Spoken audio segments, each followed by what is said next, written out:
I'll tell you what, we can't wait to hear about your youth sports story, coaching your two kids and the different things. But I would be remiss if I didn't ask you, first question, just about the state of college athletics. I know you're very passionate about college sports. So are we. You know, I committed to go to Clemson. I'm a massive Clemson fan. But just where it is headed, and is there any of slowing it down and getting back to normal? I don't think it's ever going back, Jeff. I think what the goal is, or should be anyway, and hopefully is to find a structure that works for everybody, and it's one that has to be collectively bargained.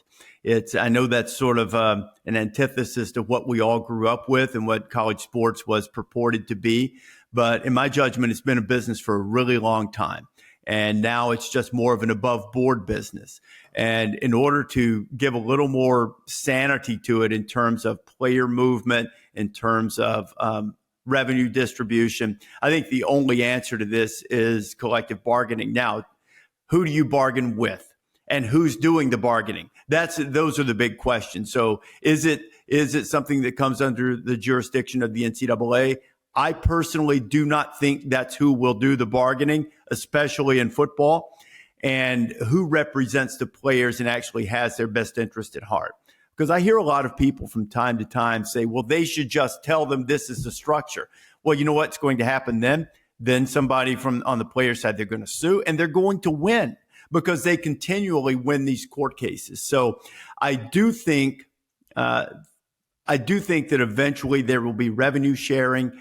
There will be some collective bargaining, and the bargaining position that the players will have to give up is this unfettered free agency that they have right now. Now, they'll be compensated in some way for it, but I think that there will be more of a structure, more of an agreement, whether it's a financial penalty or whatever, if a guy decides to transfer to or from Clemson, which is, I know, an entirely different discussion. But I think that's where we are. And in the meantime, the market is operating, and the earth is not spinning off of its axis because, players are making a lot of money. People are still enjoying college sports. It's a lot like going to the movies. I think you suspend a certain amount of disbelief, and you want to think that everybody out there wearing the orange and purple with the paw in their headgear is there for the glory of good old Clemson. But, that's not really the way it is in a widespread case across college sports right now.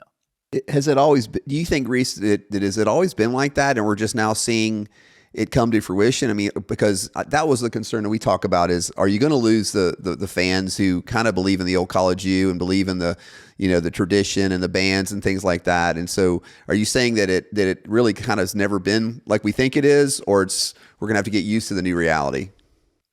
Both. I don't think, in the past, now you couldn't move as easily, so it wasn't as apparent. And it was also against the rules to pay the players, but they were getting paid. They've been getting paid, maybe not quite like this, but they've been getting paid for a really, really long time. I remember one time we had this 24-hour marathon leading into the college football season one year. And when you've been up that long and on TV that long, which is a completely unwise decision, by the way, but it was when Darren McFadden was playing at Arkansas, and he had this really tricked out ride, which was fancy, and I don't know, maybe it had a hog snout on. It was really something to behold. People were showing the pictures of it all over the place, and Desmond was on with me, and Desmond said something to the effect that, he drove a 71 Pinto or some such thing, when he was at Ann Arbor. And I worked in Michigan for about a year and a half, the Fab Five were still there.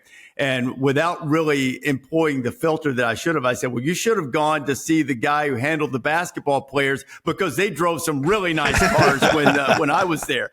And so it's been happening for a long time. It's just more overt now. It's more, I don't know if it's more structured or more organized. There was a pretty good underground network that was pretty well-oiled machine at a lot of places around college football. But it's more out there now with the collectives and all of those types of things. So, Rece, One final question on this topic. I mean, we all have interest in it as fans, but we're a youth sports podcast, high school sports, and everything that's going on does have an impact, that trickles down to the next level. And, we're already seeing D1 opportunities are in decline big time for high school athletes. In addition to that, we've got like 200,000 kids that are playing D1 sports today, and only about 20% of those are in revenue generating sports. So I know your son played baseball, and we're going to talk all about that, but there are a lot of folks that are concerned about sports going away in these non-revenue generating sports because more of the money is going to players and coaches and facilities in those sports. What are your thoughts about all of that?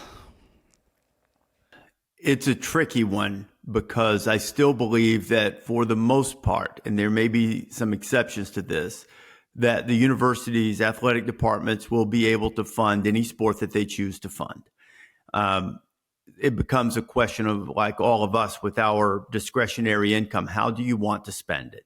And ultimately, there probably will be some opportunities and some sports that fall by the wayside unless this is somehow included within the future structure whenever that comes about.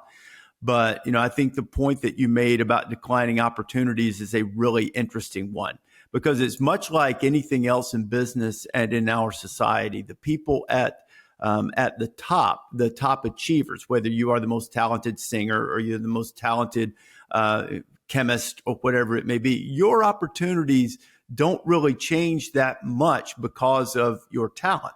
It's the fact that you are at that moment in time standing out above the rest. It's the young men and women who are still developing, who may have the potential to reach that, but have not yet reached a point in their development where they are standing out above everyone else.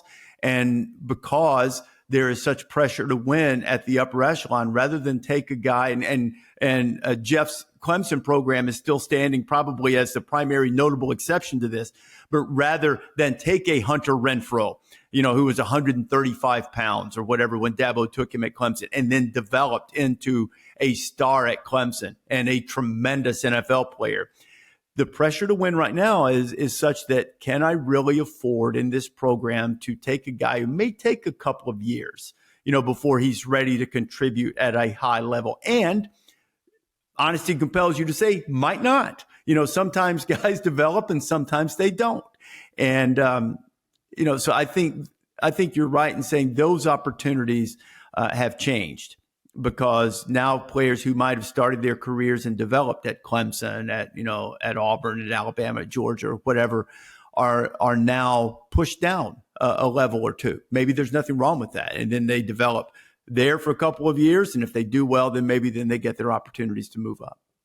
So kind of Mark DeRosa is my neighbor, and that's what he talks about a lot of time. He was a 22nd round pick, and now there's only 20 drafts or 20 rounds in the MLB draft. He's like, there's plenty of guys that never would have had an opportunity possibly. So yeah, I do think it's interesting. Like you said, like the Hunter Renfrows, are they going to exist as much? Probably not. Mm-hmm. Or they could work their way up if they get D2 first and like a farm system. Yep. Right. If they do, a lot of times, Jeff, maybe not every time, but more often than not, then maybe they start at a MAC school. Maybe they start at, a Mountain West school or something like that. And then there are still some things that are a little bit beyond their control. If you are a receiver, for instance, and you start at a MAC school, well, maybe that school has quarterback issues and you don't get a chance to be as productive as your talent might dictate. So it creates a lot of challenges for sure for guys who aren't the 4 and 5 stars. The 4 and 5 stars are going to be fine. It's the ones that are just below that will still be fine. It's still great to get an opportunity at a MAC school or at a Sunbelt school. I don't mean to cast aspersions to that. That's fantastic. I mean, but if they aspire to play at the upper echelon of college football or college basketball, not quite being a finished product when you finish high school makes it a little more difficult. Hey, trust me, I love the Maction in November. I tune in every Tuesday, Wednesday night. Tuesday maybe for night, other man. reasons. Maybe for other reasons too, but I definitely am tuning in.